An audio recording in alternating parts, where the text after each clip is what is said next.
Hello guys, আশা করি তোমরা সকলে ভালো আছো। আমি সৌমিক আছি ওন একাডেমির পক্ষ থেকে তোমাদের সাথে। তো আজকে আমরা পদার্থবিজ্ঞানের একটা ঝামেলা নিয়ে আলোচনা করব। সেই ঝামেলাটার নাম হলো ঢাল ভার্সেস ক্ষেত্রফল। চলো শুরু করা যাক। তো ঢালের সংজ্ঞা দিতে গেলে বলা যায় ঢাল মূলত একটা রাশি যা অপর ভিন্ন দুইটা রাশির অনুপাতের সমান। চলো, এমনই একটা রাশি হলো ভি এর সূত্র, V equal to S by T. এখানে ঢালটা হলো ভি আর এস বাই টি হলো ওই দুইটা রাশির অনুপাত। ঠিক আছে, ভিন্ন ভিন্ন দুইটা রাশির অনুপাত। তাহলে আমরা আরেকটা এরকম কন্ডিশন বা এক্সাম্পল দেখতে পারি, যখন ইউ আদিবেগ জিরো হয়, মানে আদিবেগটা জিরো হয় বা কোনো বস্তু স্থির অবস্থায় থাকে, তখন এ equal to V by T হয়। আমরা এই সূত্রটা জানি, এই সূত্রটা আমাদের জানা আছে। তো এক্ষেত্রে এটা হলো আমাদের ঢাল এবং ওই যে ভি বাই টিটা হইলো আমাদের ওই ভিন্ন দুইটা রাশির অনুপাত।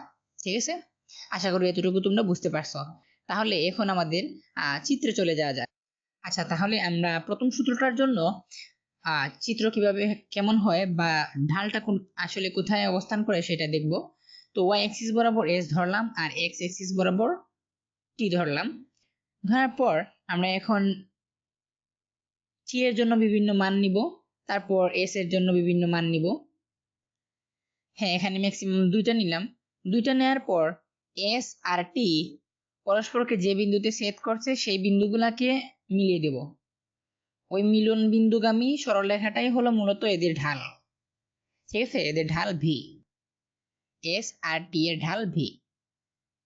তারপর আসো পরের চিত্রে। এবারে ওয়াই অক্ষ বরাবর ভি ধরলাম আর এক্স এক্সিস বরাবর আবারও টি ধরে নিলাম। তারপর আবারও টি এবং ভি এর একাধিক মান নিব, আবারও দুইটা করে নিতেছি মান টি এবং ভি এর। এবং এই টি এবং ভি এর মানগুলার যে রেখাগুলা যে বিন্দুতে ছেদ করতেছে সেই ছেদবিন্দুগামী যে সরল রেখা আমরা পাইলাম সেইটা হলো ভি আর টি এর ঢাল এ, বা বেগ আর সময়ের ঢাল ত্বরণ। তাহলে এই যে অরেঞ্জ কালার যে মার্কিং গুলা বা অরেঞ্জ কালার যে রেখাগুলা দেখছো এগুলা ছিল ঢাল। এখন একইভাবে ক্ষেত্রফল নিয়ে আলোচনা শুরু করা যাক। ক্ষেত্রফল কি জিনিস? ক্ষেত্রফল একটা রাশি যা ভিন্ন ভিন্ন দুইটা রাশির গুণফলের সমান। আমাদের ঢাল ছিল দুইটা ভিন্ন ভিন্ন রাশির অনুপাতের সমান, আর আমাদের ক্ষেত্রফল হলো দুইটা ভিন্ন ভিন্ন রাশির গুণফলের সমান। এই পার্থক্যটা আশা করি ধরতে পারছো। তো এখন দেখো এস ইকুয়াল টু ভিটি, তার মানে এখানে বেগ এবং সময়ের ক্ষেত্রফল হলো এস। আবার আদিবেগ যদি শূন্য হয় বা কোনো বস্তু স্থির অবস্থায় থাকে তাহলে ত্বরণ এবং সময়ের ক্ষেত্রফল হবে ভি। এখন তোমাদের মাথায় পেচ লেগে যাবে। তো আমরা আগের দুইটা সূত্র আর এখনের দুইটা সূত্রকে মিলিয়ে দেখবো একটু।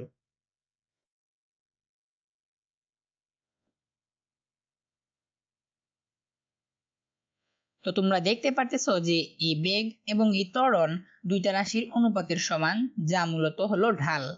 আবার এখানে দেখতে পারতেছো এস এবং ভি দুইটা রাশির গুণফলের সমান, যা মূলত ক্ষেত্রফল। তো আলটিমেট কথা হলো এই ভি আর এ হলো এখানে ঢাল, আর এস আর এই যে এখানে দেয়া ভিটা হলো ক্ষেত্রফল। এখন তোমাদের নিজেদের মধ্যে একটা দ্বন্দ্ব লেগে যাবে যে ভি একবার বলতেছি ক্ষেত্রফল, একবার বলতেছি ঢাল, আসলে ভি কি?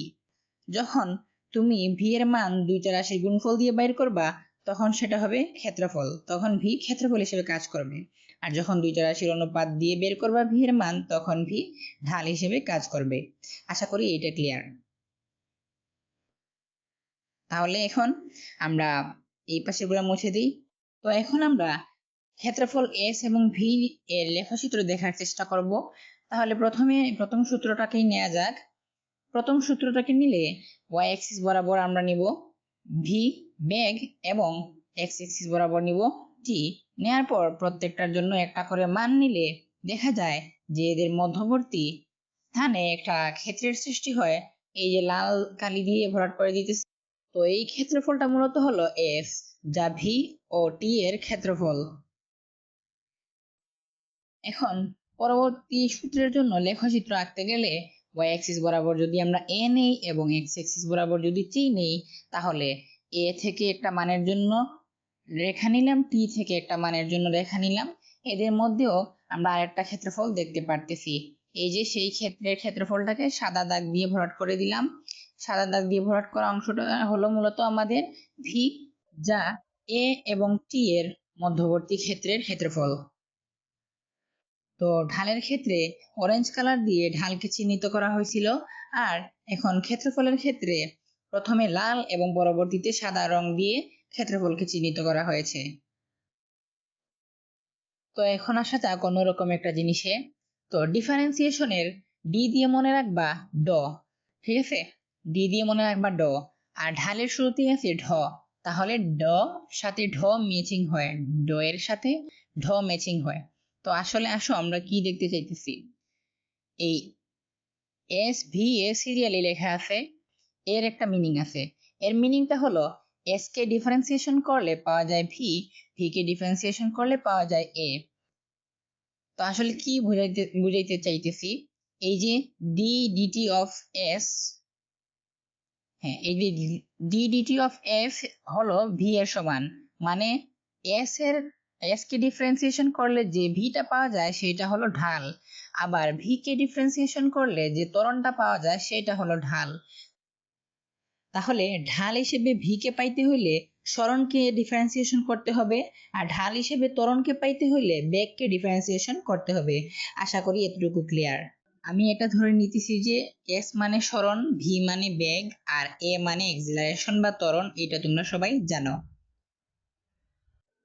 তো যারা মনোযোগ দিয়ে ক্লাস করতেছো তাদের কাছে একটা কনফিউশন এখন লাগবে যে ভাই আগে তো V equal to S by T দেখছিলাম, বাট এখন তো ভি বাইর করতে হলে আমাকে এস কে ডিফারেন্সিয়েশন করতে হইতেছে, মানে সামনে দুইটা ডি আনতে হইতেছে। আবার আগে দেখছিলাম এ equal to V by T, কিন্তু এখন এ বাইর করতে হইলে ভি কে ডিফারেন্সিয়েশন করতে হইতেছে টি এর সাপেক্ষে। কেন ডিফারেন্সিয়েশন কেন করতে হইতেছে এখন? আসলে এই জিনিসটা অ্যাপ্লাই হবে যখন সরণের মান না দিয়ে সমীকরণ দেয়া থাকবে। আবার বেগের ক্ষেত্রেও সেম জিনিস, যখন মান না দিয়ে সমীকরণ দেয়া থাকবে তখন ত্বরণ বের করতে হলে আমাদের ডিফারেন্সিয়েশন করতে হবে কার সাপেক্ষে? সময়ের সাপেক্ষে। তো তোমাদের প্রশ্ন আসতে পারে সময়ের সাপেক্ষে সরণ এবং বেগের সমীকরণ এটা আবার কি জিনিস? এখন দেখে নাও, ধরো সরণের একটা সমীকরণ হলো টি স্কোয়ার প্লাস 2t, ঠিক আছে? আবার ভি এর একটা সমীকরণ বা বেগের একটা সমীকরণ d cube plus 2t square plus t. তো এই যে টি এর মাধ্যমে, এই যে টি এর মাধ্যমে বেগের একটা সমীকরণ দেওয়া হয়েছে, আবার টি এর মাধ্যমে সরণের একটা সমীকরণ দেওয়া হয়েছে। তো এইভাবে যদি টি এর সাপেক্ষে সরণের সমীকরণ দেয়া থাকে তাহলে ভি বাইর করতে হলে তোমাকে অবশ্যই টি ওয়ালা সরণকে ডিফারেন্সিয়েশন করে তুমি ভি বাইর করতে হবে। আবার ভি এর ক্ষেত্রেও সেম কথা, এরকম সমীকরণ দেয়া থাকলে ভি থেকে ত্বরণ বের করতে হলে আমাদেরকে এরকম ডিফারেন্সিয়েশন করতে হবে। তো মানের ক্ষেত্রে আশা করি মনে আছে কোন সূত্র ইউজ করবা। যদি ডিরেক্ট মান দেয়া থাকে এই সূত্রগুলো ইউজ করবা, আর মান না দিয়ে সমীকরণ দেয়া থাকলে এইগুলো ইউজ করবা ডিফারেন্সিয়েশন দিয়ে যেগুলো করছি। তো এখন প্রশ্ন হলো, আমরা তো আসছিলাম এস থেকে ভিতে, ভি থেকে ত্বরণে বা এ তে, ঠিক আছে? তো এর উল্টা প্রসেসটা কি হতে পারে? হ্যাঁ, অবশ্যই উল্টো প্রসেসটা আমরা পরবর্তী স্লাইডে দেখতেছি। মানে তোমাকে ত্বরণ থেকে বেগ বাইর করতে বলতে পারে, আর বেগ থেকে সরণ বাইর করতে বলতে পারে। এর জন্য তোমরা জাস্ট ডিফারেন্সিয়েশনের উল্টাটা করে দিবা। ভি কে ডিফারেন্সিয়েশন করে ত্বরণ পাইছিলা, এখন ত্বরণকে ইন্টিগ্রেশন করে ভি বাইর করবা। মানে ইন্টিগ্রেশনটা হলো ডিফারেন্সিয়েশনের ঠিক উল্টা। এই যে ত্বরণকে ইন্টিগ্রেশন করলে তোমরা বি এর মানটা পেয়ে যাবা, আর ভি কে ইন্টিগ্রেশন করলে তোমরা সরণের মানটা পেয়ে যাবা। তো খেয়াল করো, ভি বের করতে হলে টি এর সাপেক্ষে ত্বরণকে ইন্টিগ্রেশন করতে হইতেছে, আর আমরা আগে সূত্র পড়ছিলাম ভি ইকুয়াল টু এটি।